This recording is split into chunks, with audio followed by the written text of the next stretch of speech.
I don't know, Pop. All I know is I just can't seem to squeeze a paycheck the same way I used to. There are more homeless people on the street, and there are times when I'm afraid to let my wife walk out my front door. No one suspected this rock scene was actually real. Last month. How could you not vote? This is a very important election. What started as harmless family comedy secretly became the most dangerous show on television. The show's fictional scene was actually an unfiltered truth about American inequality. There's a plan in every state for the 17-year-old who hasn't even been born yet. The prison is being planned. You know, and the person hasn't been born yet. When Fox executives realized their sitcom had become a weekly platform for black political consciousness, they panicked. But to understand how rock became so threatening to the network, you first need to know the extraordinary story of the man who created it. So let's get into it.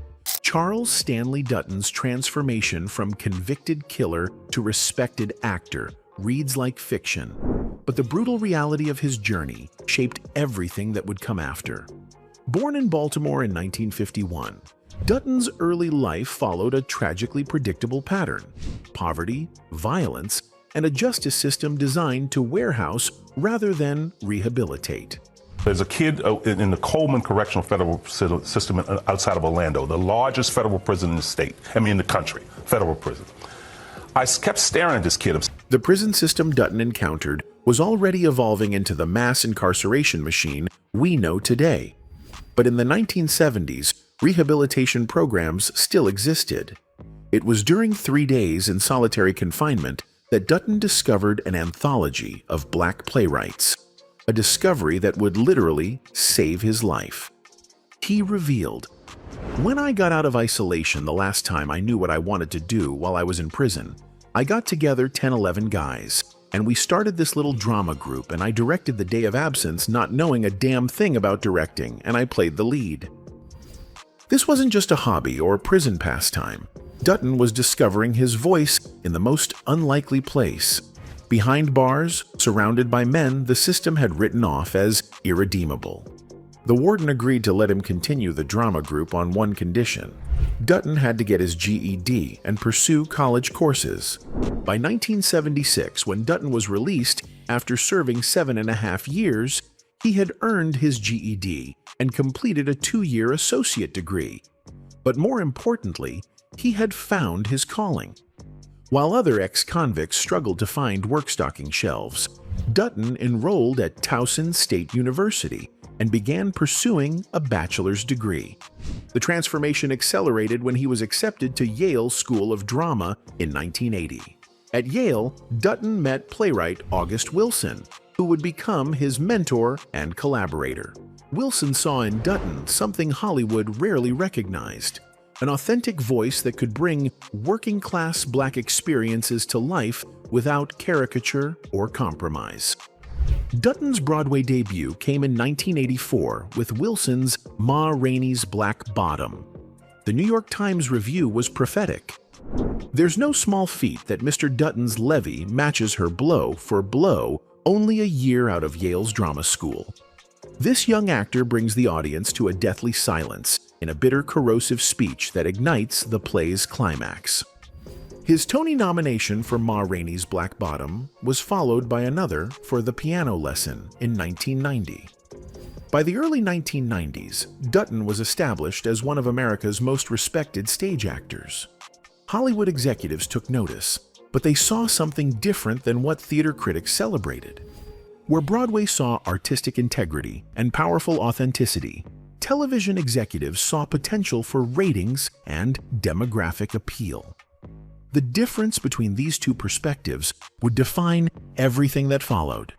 When HBO Independent Productions approached Dutton about starring in his own sitcom, they pitched it as a black version of The Honeymooners.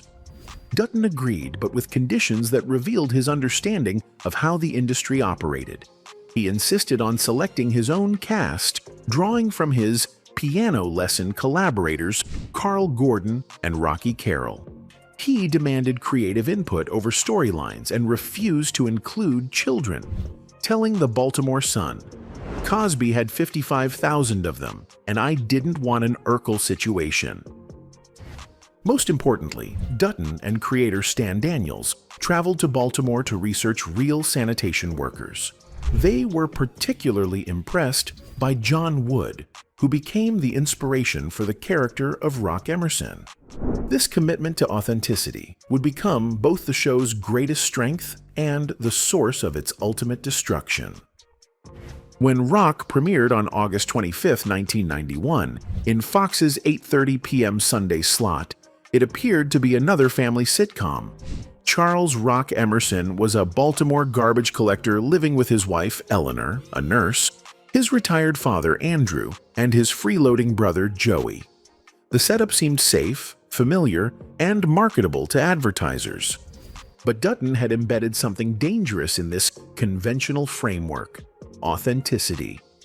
Unlike other black sitcoms that existed in a sanitized middle-class bubble, Rock was set in a working-class Baltimore neighborhood where real issues couldn't be ignored or laughed away. Oh, I see what's happening here, Rock. You think that I can't fix this 'cause I'm a woman. No, that's not true. The show's early episodes dealt with subjects that made network executives nervous: gang violence, drug addiction, unemployment, and systemic racism weren't just background elements. They were central to the characters' lives. When Rock dealt with these issues, he did so with intelligence and dignity, refusing to serve as comic relief for white audiences. Season 2 brought an unprecedented experiment that revealed both the cast's theatrical credentials and the network's growing anxiety. The entire second season was performed live, a decision that showcased the stage-trained ensemble but also eliminated the network's ability to edit out controversial content or uncomfortable moments. I used to. There are more homeless people on the street, and there are times when I'm afraid to let my wife walk out my front door, and I don't know if any of these candidates have the solutions. This wasn't comedy. This was social commentary, delivered through a character who represented millions of working-class Americans whose voices were absent from primetime television. Rock's analysis of the 1992 presidential election, where he struggled to choose between candidates who all seemed hostile to black interests, was precisely the kind of political content that made advertisers uncomfortable. Fox executives began pressuring Dutton to lighten the tone. They wanted more traditional sitcom situations and less political content. The network's discomfort intensified when Martin Lawrence's Martin premiered in August 1992, providing exactly the kind of broad comedy that Fox preferred from black performers. Martin was safe. Lawrence played an exaggerated character whose antics provided laughs without challenging viewers' assumptions about race, class, or social issues. The show's success gave Fox executives a template for what they wanted Rock to become: pure entertainment that happened to feature black actors rather than authentic stories about black experiences. But Dutton refused to compromise. He told the Baltimore Sun that networks loved to reward black actors who played buffoons while silencing voices that tried to inject social conscience into sitcoms about African American life. This wasn't just artistic integrity. It was a direct challenge to the industry's systematic preference for stereotype over substance. The tension escalated throughout Season 2 as Dutton increasingly clashed with the show's mostly white writing staff. He accused them of being insensitive to black experiences and began rewriting episodes that dealt with racial issues. The writers complained that Dutton was difficult to work with, using the same language that would later be applied to other black performers who demanded creative control. Season 3 brought changes that reflected the ongoing power struggle. The show moved from Sunday to Tuesday nights, eliminating the live audience format that had made the program unique. Dutton was named executive producer, giving him more control but also more responsibility for the show's increasingly controversial content. The move to Tuesday nights was presented as an opportunity for growth, but industry insiders understood it differently. Sunday night programming carried more prestige and attracted larger audiences. The Tuesday slot was where shows went to die slowly, away from the spotlight that might draw attention to their cancellation. By season 3, Rock had evolved from a family sitcom into something unprecedented on network television, a weekly platform for working-class Black political consciousness. This transformation terrified Fox executives who preferred their diversity packaged in ways that didn't challenge existing power structures or make white viewers uncomfortable. The show's political evolution wasn't accidental. Dutton had spent years in prison studying Black liberation theology and radical politics. His character wasn't just a garbage collector. He was an intellectual trapped in a job that society deemed unworthy of respect. This perspective allowed Rock to address issues that other shows avoided entirely. But simply not to vote because you gotta... Wait, hold it, Rock. Now, are you saying that you didn't vote? Episodes dealing with electoral politics presented Black characters as thoughtful analysts rather than passive victims or comic stereotypes. When Rock discussed the 1992 presidential election, he articulated the political alienation felt by millions of Black voters who saw little difference between candidates who all seemed hostile to their interests. This level of political sophistication violated television's unwritten rules about how Black characters should behave. They could be funny, they could be threatening, they could even be heroic, but they weren't supposed to be politically analytical in ways that implicated white power structures. The show's treatment of police brutality, drug policy, and economic inequality became increasingly direct. Rather than presenting these as isolated problems affecting individual families, Rock connected them to broader patterns of systematic oppression. This analysis was dangerous because it suggested that America's racial problems weren't accidents or exceptions, but fundamental features of how the system operated. Fox executives responded by demanding more traditional comedy elements. They wanted Rock to be less angry, less political, less challenging to white audiences who might change the channel if made uncomfortable. The network's notes consistently pushed toward making the show lighter and more fun, code words for eliminating the political content that made Rock unique. Dutton's refusal to comply intensified the behind-the-scenes warfare. He told the Orlando Sentinel that Fox started losing interest after he began rewriting episodes involving race.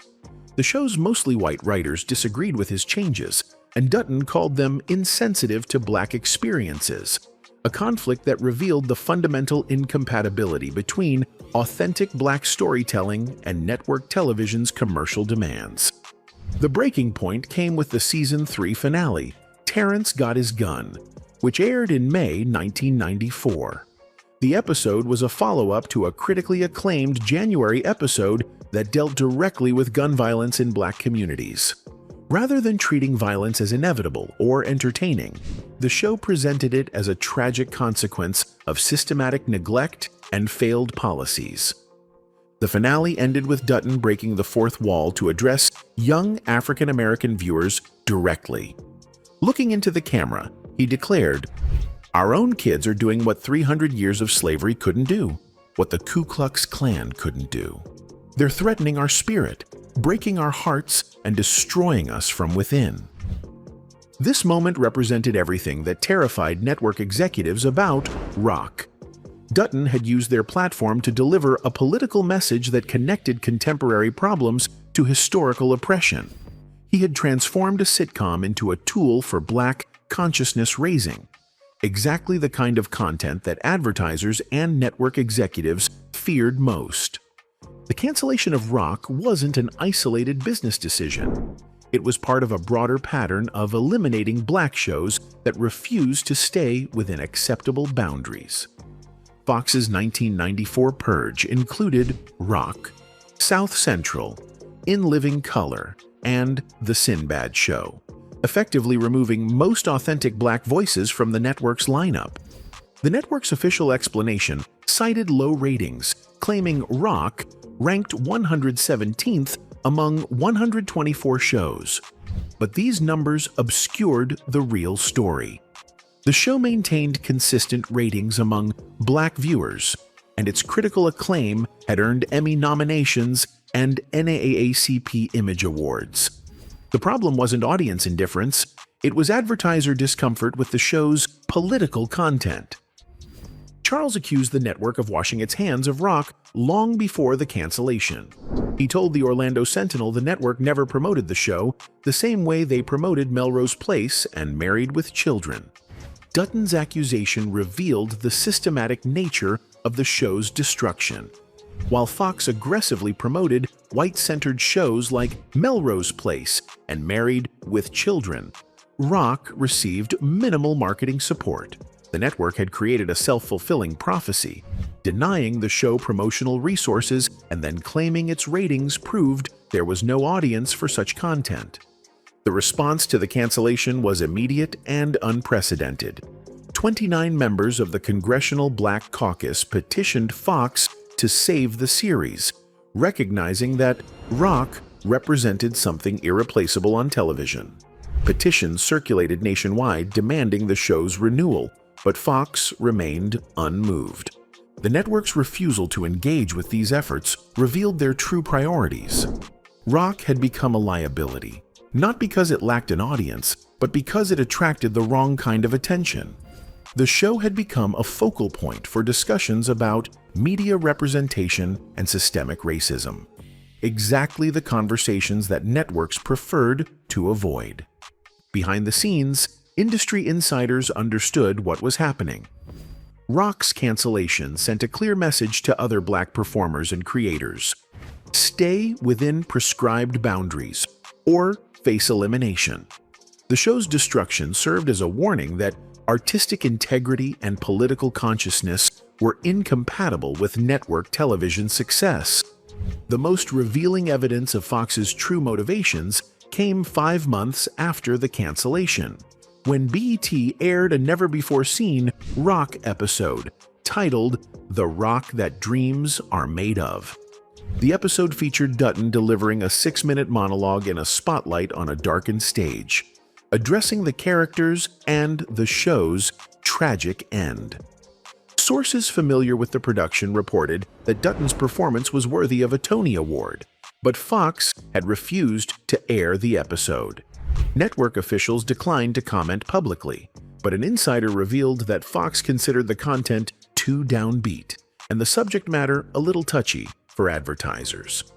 This episode represented everything Fox wanted to suppress about rock: intelligent, uncompromising, and politically challenging content that prioritized artistic integrity over commercial appeal. By refusing to air it, the network demonstrated that they preferred to bury the show entirely rather than allow it to conclude on its own terms. The systematic nature of the destruction extended beyond simple cancellation. Fox ensured that rock would have minimal afterlife in syndication, limiting its potential influence on future programming. While other canceled shows found new audiences through reruns, rock was effectively erased from television history until BET began airing episodes years later.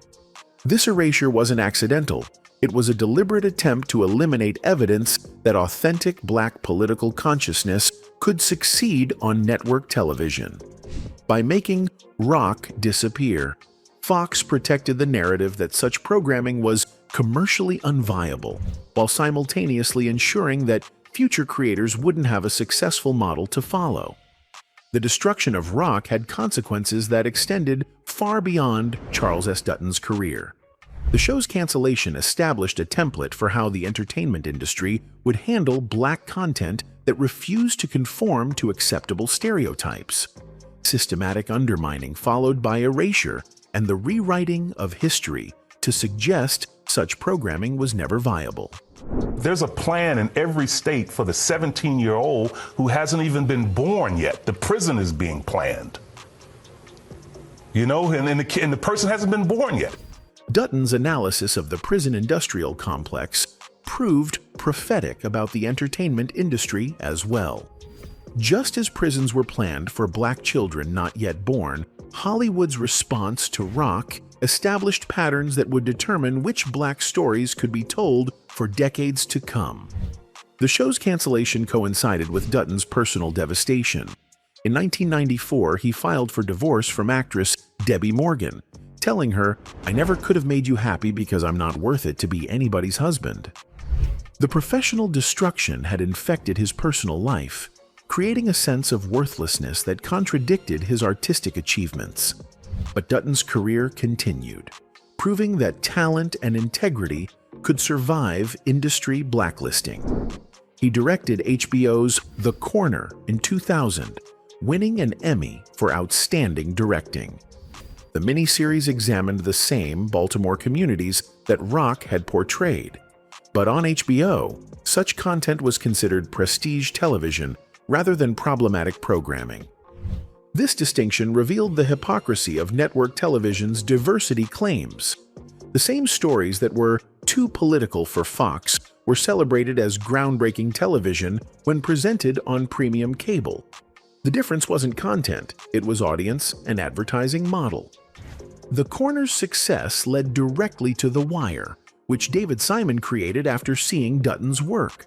The Wire became one of television's most acclaimed series, addressing exactly the social issues that had made Rock controversial. But by existing on HBO, these stories reached smaller, more elite audiences who could appreciate their complexity without threatening mainstream advertising revenue. The cast of Rock scattered after the cancellation, with several members dying in subsequent years. Carl Gordon, who played Rock's father, died in 2010. Heavy D, who played Calvin Hendricks, died in 2011. Rosalind Cash, who played Eleanor's mother, had died in 1995, just a year after the show's cancellation. These deaths represented more than personal tragedies. They symbolized the erasure of an entire generation of black performers who had briefly achieved authentic representation on network television. Their passing removed witnesses to what had been possible when black artists controlled their own narratives. The real inspiration for Rock's character, Baltimore sanitation worker John Wood, met a tragic end in 2013. At age 80, Wood was punched during a street altercation, fell, and hit his head on concrete, dying from his injuries. The man whose dignity and intelligence had inspired a groundbreaking television character became a victim of the same violence the show had worked to address. Wood's death completed the circle of tragedy surrounding Rock. The show had been created to honor working-class black men like him, presenting their lives as worthy of respect and their perspectives as valuable contributions to American discourse. His violent death symbolized society's continued failure to protect and value the people Rock had tried to celebrate. Looking back, Dutton acknowledged his role in the show's destruction while refusing to apologize for its content. He told the Washington Post that he was sometimes impatient and arrogant with Fox executives and behaved irresponsibly in his communications with them, but he expressed no regrets about the vision he fought to protect. In 73 or 74 episodes of Rock, I don't think there was a moment of buffoonery, Dutton declared. Amid the broad comedy, I look at the reruns now on BET, and I'm still pretty proud.